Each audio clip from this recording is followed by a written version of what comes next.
Ya es lunes 4 de diciembre de 2023 y estas son las noticias.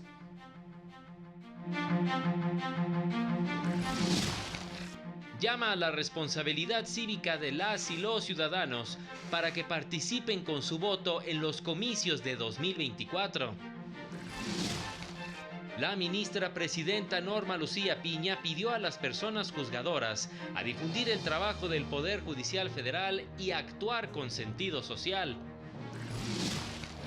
La Suprema Corte tiene como función servir de contrapeso al ejercicio del poder y proteger los derechos humanos, afirmó el ministro Javier Lainez.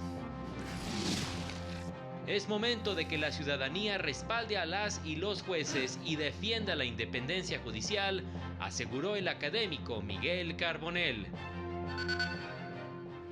Hola, ¿qué tal? ¿Cómo le va? Qué gusto saludarle. Muy buenas noches. Me da un enorme gusto poder estar con usted. Bienvenido, bienvenida a la información jurídica más importante, pero también y sin duda la más relevante de México y de todo el mundo. Soy Oscar González y a nombre de todo este equipo de trabajo le damos la más cordial bienvenida y también saludamos a mi compañera Nidia Díaz en la interpretación de lengua de señas mexicana. Hola, Nidia. Vámonos con toda la información que además es mucha. Informarle que en sesión solemne conjunta de plenos, el magistrado presidente del Tribunal Electoral, Reyes Rodríguez Mondragón, presentó su informe de labores. Con un llamado a la responsabilidad cívica en las elecciones federales del próximo año, el magistrado presidente del Tribunal Electoral, Reyes Rodríguez Mondragón, rindió su informe de labores en sesión solemne conjunta de plenos de la Suprema Corte y del Consejo de la Judicatura Federal. Dijo que a la fecha, 7 de cada 10 mexicanos consideran que el Tribunal Electoral realiza un buen trabajo en la defensa de los derechos político-electorales. Quiero invitarles a que hagamos juntos un respetuoso llamado a la responsabilidad cívica de cada mexicana y mexicano para participar con su voto y refrendar su compromiso democrático, de cada autoridad electoral para abonar a la integridad de los comicios, del Senado de la República para que en su soberanía designe a quienes ocuparán las magistraturas vacantes en el Tribunal Electoral, de cada fuerza política y candidatura para comportarse con apego al Estado de Derecho y de cada autoridad del Estado mexicano para proteger las elecciones como el corazón que da vida a nuestra democracia. En el pleno del máximo Tribunal Constitucional del país, el magistrado Rodríguez Mondragón destacó que tan solo este año 4 de cada 10 asuntos fueron promovidos por la ciudadanía. En su informe detalló las acciones que se han tomado a través de las sentencias en favor de grupos en condiciones de vulnerabilidad, así como los mecanismos para garantizar la participación ciudadana en los comicios. Y se incorporarán formas de votar nunca antes realizadas, como son el voto desde prisión preventiva, el voto anticipado y el voto presencial en 23 consulados de México en el extranjero. Reyes Rodríguez Mondragón destacó que nos acercamos a las elecciones más grandes de la historia del país, con el 74% de mexicanos que reconoce que el sistema electoral funciona bien y el tribunal está preparado para calificar la legalidad de los comicios y contribuir a la estabilidad política. Para el canal del Poder Judicial de la Federación, Marta Rodríguez.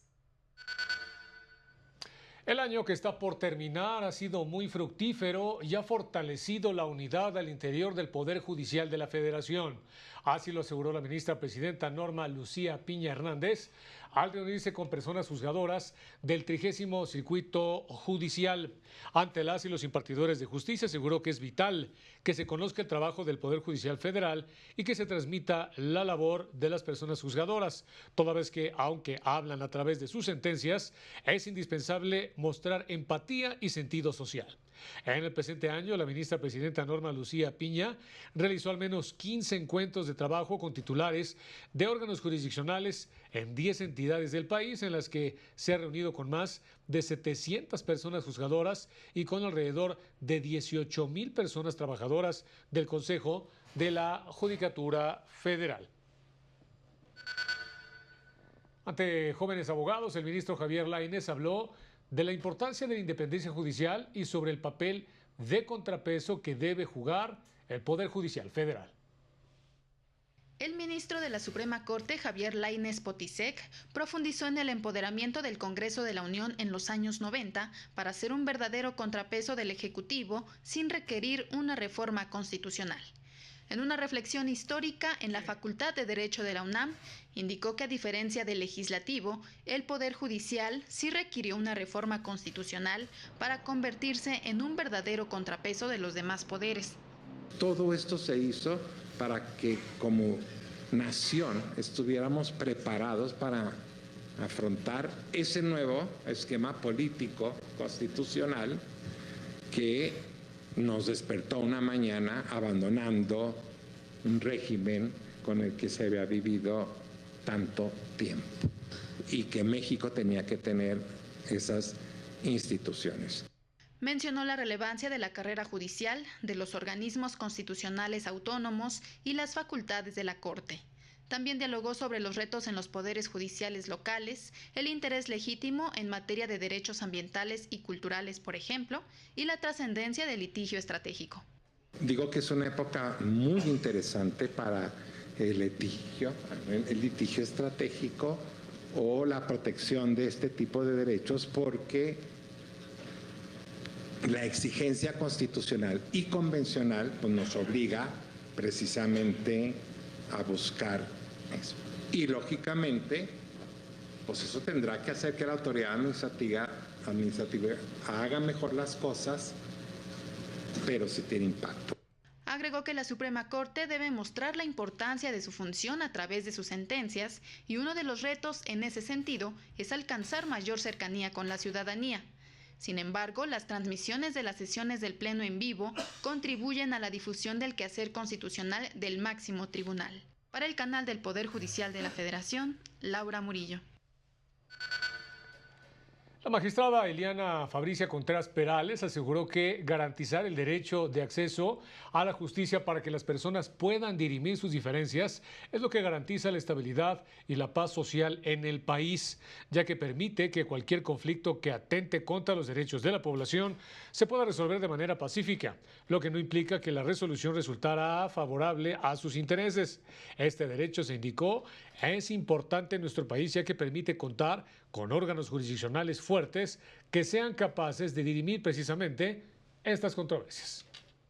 El principal función y derecho de las personas es tener jueces imparciales. Acceder a la justicia es un privilegio que tenemos todos los ciudadanos mexicanos porque nos regulamos por leyes y por nuestra Constitución y solamente de esa manera es posible mantener la armonía, la paz social, el Estado de Derecho y sobre todo la democracia. En otros temas, durante la presentación de los cuadernillos de jurisprudencia de la Suprema Corte, se reconoció que muchos de estos criterios son desconocidos por las personas impartidoras de justicia.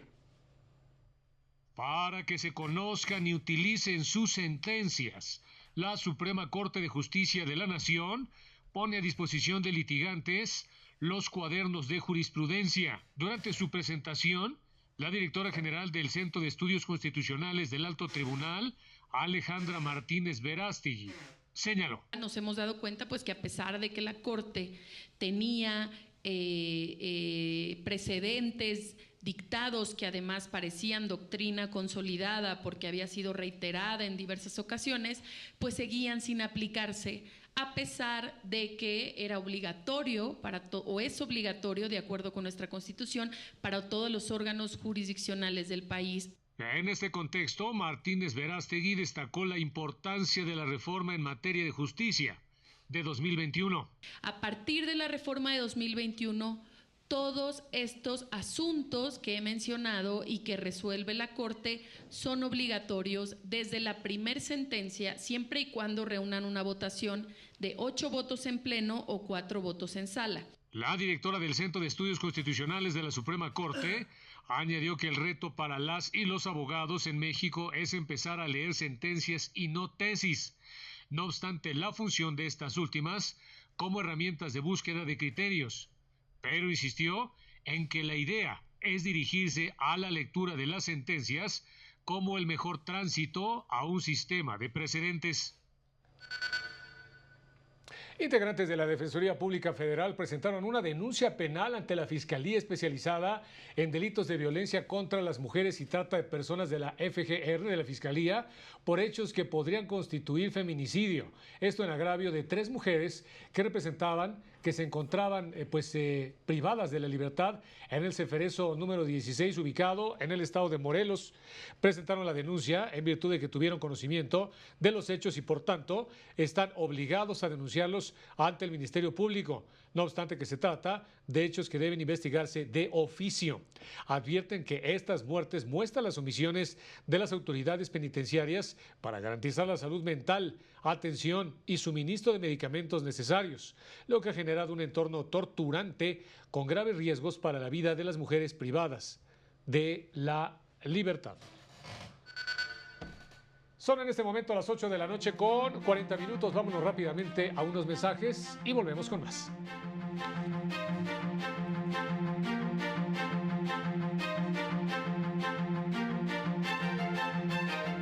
Al regresar, renuncia gobernador interino de Nuevo León y reinstalan a Samuel García en el cargo.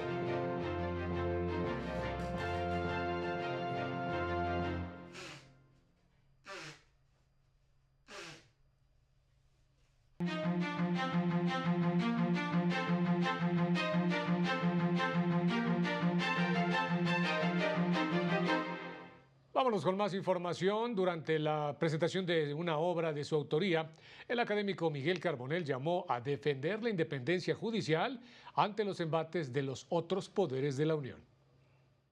Miguel Carbonell, académico e investigador de la UNAM, se pronunció porque ministras y ministros de la Suprema Corte no sean electos por voto popular. Pues no se trata de elegir al más popular de la colonia. Imagínense quiénes llegarían. Se trata de tener gente en la Suprema Corte, en los tribunales colegiados de circuito, en los juzgados de distrito, que sepan de derecho. Porque es una tarea técnica, no está fácil. En la presentación de una obra de su autoría en la Feria Internacional del Libro de Guadalajara, aseguró que es momento de que la ciudadanía respalde a sus juezas y jueces. Sí quiero expresar el apoyo irrestricto a la legitimidad del Poder Judicial de la Federación para defender nuestro orden constitucional. Son esas personas quienes nos cuidan. Son esas personas quienes nos defienden. Infortunadamente, en el momento y la coyuntura actuales del país, tenemos nosotros que salir también en su defensa.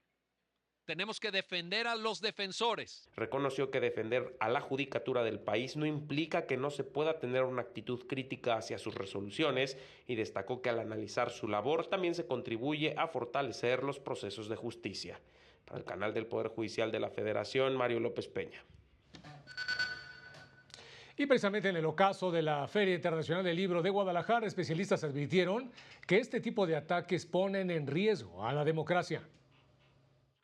El discurso de estigmatización hacia el Poder Judicial de la Federación desde el Ejecutivo Federal genera un caldo de cultivo que fomenta el desapego de la ciudadanía hacia la justicia y en el intento por capturarlo pone en riesgo la democracia en México, advirtieron participantes de la mesa Estado Constitucional y División de Poderes dentro de la FIL Guadalajara 2023. Hemos tenido 2 renuncias inconstitucionales en estos años. 2 renuncias inconstitucionales de 2 personas ministras de la Corte que dejaron su cargo sin una justificación de causa grave.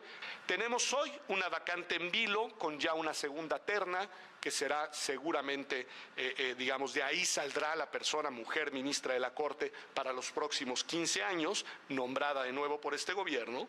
Hoy en día la captura de la Suprema Corte es burda.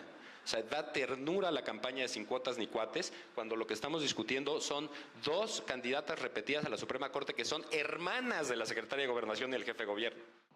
A ello se suma la falta de nombramientos de magistrados y magistradas de la Sala Superior del Tribunal Electoral y salas regionales del Poder Judicial de la Federación, lo cual pone en riesgo la efectiva operación del ejercicio electoral 2024. Este punto, indicaron, es muestra de la captura también del Poder Legislativo, encargado de efectuar dichos nombramientos pendientes, algunos desde hace más de un año. Para el canal del Poder Judicial de la Federación, Lorena Sánchez Cabrera. Y miren, en este mismo espacio se reconoció la labor de la Suprema Corte para dar vigencia al Estado de Derecho y se puso como ejemplo el caso de Nuevo León. José Roldán Chopa, académico e investigador del CIDE, reconoció que la Suprema Corte de Justicia continúa dando muestras de compromiso con la protección de los valores constitucionales. Ejemplo de ello, dijo, es la suspensión concedida en las controversias promovidas en el caso de la titularidad del Poder Ejecutivo de Nuevo León. La decisión de la Corte nos da seguridad, nos da certidumbre ante la beligerancia de los distintos partidos políticos o personajes políticos, pero ya sabemos que ya te podemos pisar cierto terreno firme, ¿no? Al participar en la presentación de un libro en la FIL de Guadalajara, el profesor Roldán Chopa destacó la posibilidad de que medios de control como la acción de inconstitucionalidad sean ampliados en acceso a grupos ciudadanos. Sin embargo, reconoció, hay amplios retos para materializarlo. ¿Por qué no una acción popular o una acción ciudadana? La sociedad necesita reglas claras, porque si no hay reglas claras, entonces hay incertidumbre, ¿no? Y entonces el plazo para presentar más el término en el cual se lleva a conocer y resolver es un periodo de incertidumbre. Para el canal del Poder Judicial de la Federación, Mario López Peña. El jurista Diego Valadez aseguró que estamos viviendo un déficit de gobernabilidad y de deterioro institucional. Estamos padeciendo un proceso institucional de decadencia en México y los afectados somos las y los gobernados, advirtió Diego Valadez, jurista y ministro en retiro de la Suprema Corte de Justicia de la Nación, al dictar conferencia magistral en el marco de la Feria Internacional del Libro de Guadalajara. Detalló que en las últimas 3 décadas se produjo un congelamiento del proceso evolutivo en nuestro país. Toda regresión tiene un alto costo. El alto costo que estamos pagando en el país se llama déficit democrático y déficit de gobernabilidad y deterioro institucional. Pero somos 130 millones de damnificados por los efectos del déficit de gobernabilidad y por el proceso de decadencia institucional. ¿Por qué somos los afectados? Porque somos aquellos sobre los que se proyectan los efectos de la corrupción. Como ejemplo del profundo deterioro de la institucionalidad en México, habló del caso de Nuevo León. Cuando hay un gobernador que plantea una constitución, que aprueba la Constitución, que promulga la Constitución y que luego dice la Constitución dice que el Congreso debe designar a mi sucesor en el interinato, pero he decidido no hacerlo así, sino que yo soy el que va a hacer la designación. Estamos en un extravío que, repito, no es estrictamente anecdótico ni episódico, ni corresponde a una decisión caótica tomada por una persona en estado de confusión. Se trata de un proceso institucional de decadencia. Esta conferencia formó parte de la cátedra José Luis Lamadrid, organizada por el ministro en retiro de la Suprema Corte, Fernando Franco González Salas, quien estuvo presente en el acto. Para el canal del Poder Judicial de la Federación, Lorena Sánchez Cabrera. Y pese a que la Suprema Corte de Justicia de la Nación ordenó permitir que Luis Enrique Orozco tomara posesión como gobernador interino de Nuevo León, este anunció que renuncia a dicho cargo para dejarlo en manos del gobernador electo Samuel García. Su renuncia fue aceptada por el Congreso y de inmediato se restituyó en el cargo de gobernador a Samuel García, quien renunció a la posibilidad de convertirse en candidato a la presidencia de la República por el partido Movimiento Ciudadano. Con ello, se puso fin al conflicto jurídico-político que se originó con la licencia por 6 meses que tramitó Samuel García y ante la pretensión de intentar ser él y no el Congreso el que designara al mandatario interino. En la FIL también se presentó un manual elaborado por la ANADE con recomendaciones para las empresas en materia de contratación de personal. Para que las empresas en México funcionen de manera adecuada y bajo parámetros de legalidad, la Asociación Nacional de Abogados de Empresa presentó el manual ANADE, Obligaciones Jurídicas y Consejos Prácticos para la Empresa, escrito por diversos autores especialistas.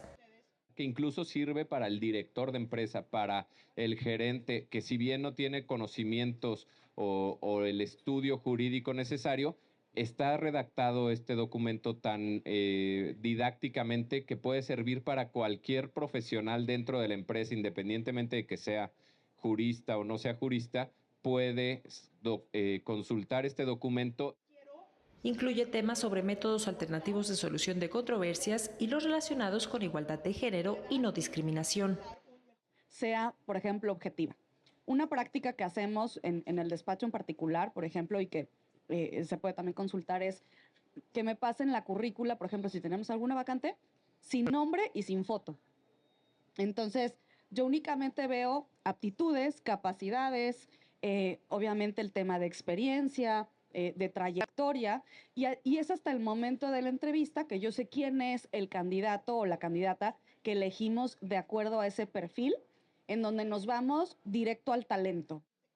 Resaltaron que el manual ANADE se actualiza año con año con el objeto de incorporar la legislatura más reciente en materia laboral de nuestro país.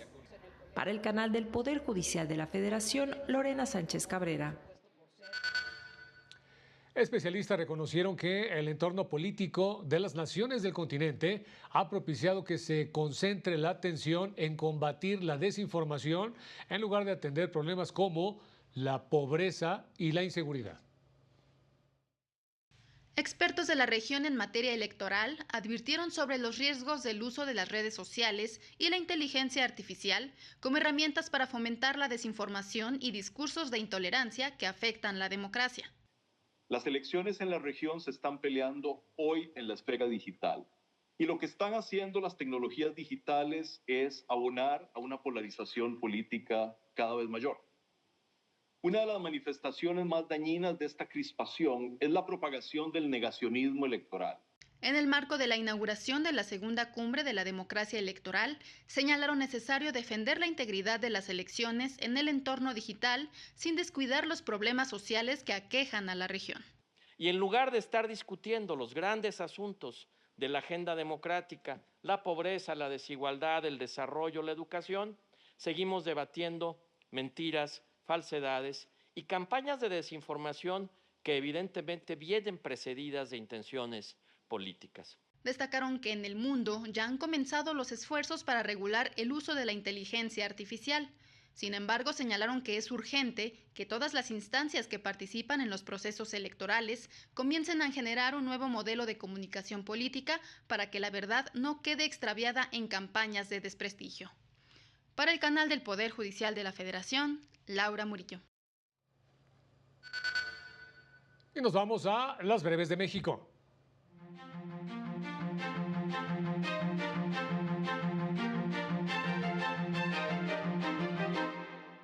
La Cámara de Diputados aprobó una reforma de ley que permite a la Guardia Nacional llevar a cabo tareas de vigilancia en materia ambiental, entre ellas prevenir actividades como tala y caza ilegal, tráfico de especies, asentamientos irregulares, entre otros. El Ministerio de Justicia de España devolvió a México el Códice de Tlaquiltenango del siglo XVI, propiedad del convento de Santiago Apóstol del estado de Morelos y que había sido subastado en aquel país. Luego de 3 años de litigio, el juzgado de instrucción ordenó la devolución de la obra.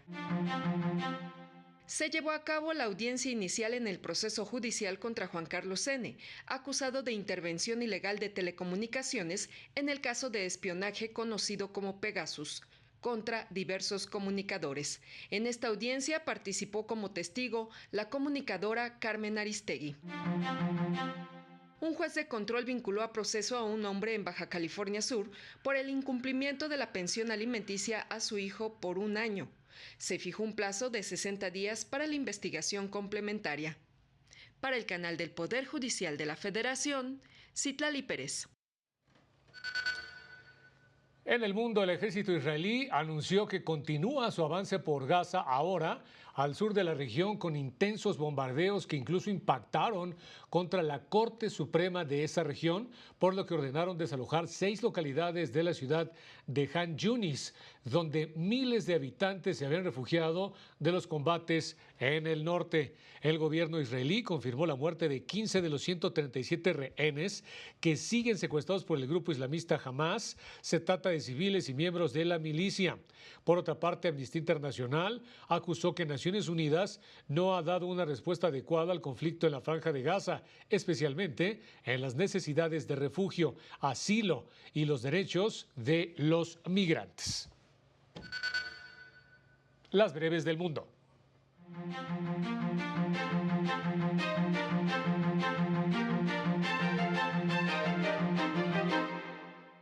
La empresa Spotify anunció el despido de 1.500 trabajadores, cifra equivalente al 17% de su plantilla. La plataforma de streaming señaló que tiene como fin reducir los costos de operación debido al lento crecimiento a principios del año.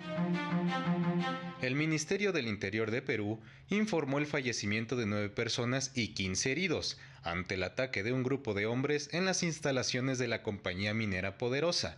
La Cámara de Comercio de la Libertad condenó las agresiones. Cientos de personas se manifestaron en París en contra de la nueva iniciativa del gobierno francés.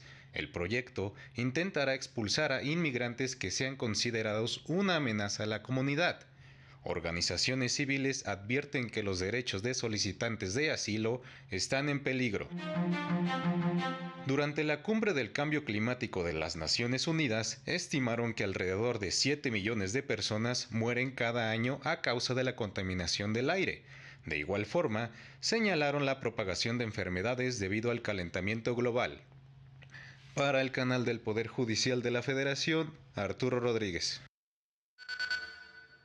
Y fíjense que sigue el tema de las boyas. El quinto Tribunal de Circuito de Apelaciones de los Estados Unidos ordenó precisamente al gobierno de Texas retirar estas boyas que colocó en el río Bravo, en la frontera con México, para evitar el paso de los migrantes. Lo anterior, al rechazar la solicitud de las autoridades tejanas de eliminar la orden que se había dado en septiembre pasado por un magistrado de circuito en el mismo sentido, al argumentar razones de seguridad nacional.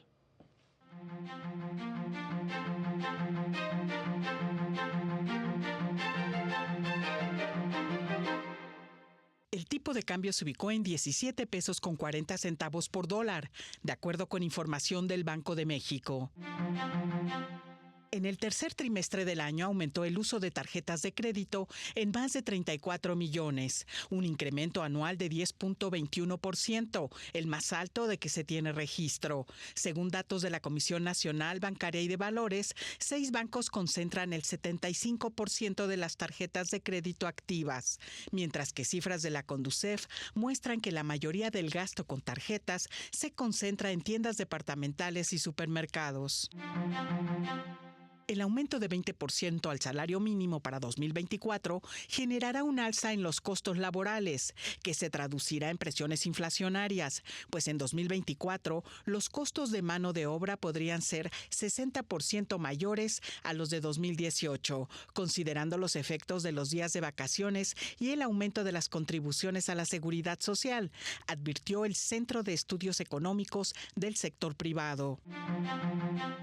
Las 7 líneas del Metrobús ya cuentan con un sistema de cobro y acceso con tecnología sin contacto. Se podrán recargar las tarjetas de movilidad integrada en las máquinas de recarga con tarjetas de débito, crédito, Visa, Mastercard y American Express, así como billeteras electrónicas y dispositivos inteligentes, lo que permitirá impulsar la inclusión financiera y la adopción de medios de pago, expresó el Grupo Financiero Santander.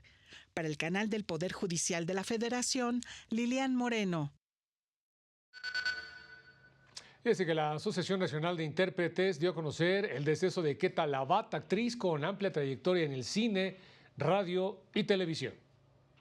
Enriqueta Margarita Labat Bayona, mejor conocida como Queta Labat, falleció este lunes a los 94 años, como una de las pocas artistas que incursionó con gran éxito en todos los medios de comunicación. Se apagó la luz de La Arañita, como la llamaba cariñosamente su entrañable amigo Jorge Negrete, por su afición al tejido entre cada llamado de las películas de la época de oro del cine mexicano en las que participó. Comenzó en 1945, haciendo radionovelas en la estación XCJP, ahora Joya 93.7, y al siguiente año obtuvo su primer papel secundario en una película, labor que siguió en 160 filmes, en los que compartió pantalla con figuras como Pedro Infante, Jorge Negrete, Silvia Pinal y María Félix, por mencionar algunos. Gracias a su destacada actuación y trayectoria artística, en 2018 recibió el Ariel de Oro de la Academia de Ciencias y Artes Cinematográficas. En 1958 debuta en la televisión, no solo en telenovelas de gran audiencia, sino también en el doblaje para series y películas extranjeras. En plena pandemia por COVID-19, abrió su canal de TikTok, en el que compartió recetas de cocina y anécdotas de su vida a sus más de 700,000 seguidores. Descanse en paz, Queta Labat. Para el canal del Poder Judicial de la Federación, Jesús Daza. Invitarlo a que este martes siga la sesión del Pleno de la Suprema Corte. En esta ocasión tiene previsto analizar y resolver diversas acciones de inconstitucionalidad en las que se pide invalidar disposiciones de la Ley de Medios de Impugnación en materia electoral y de participación ciudadana de Durango y de diversas leyes de ingresos de municipios de Oaxaca.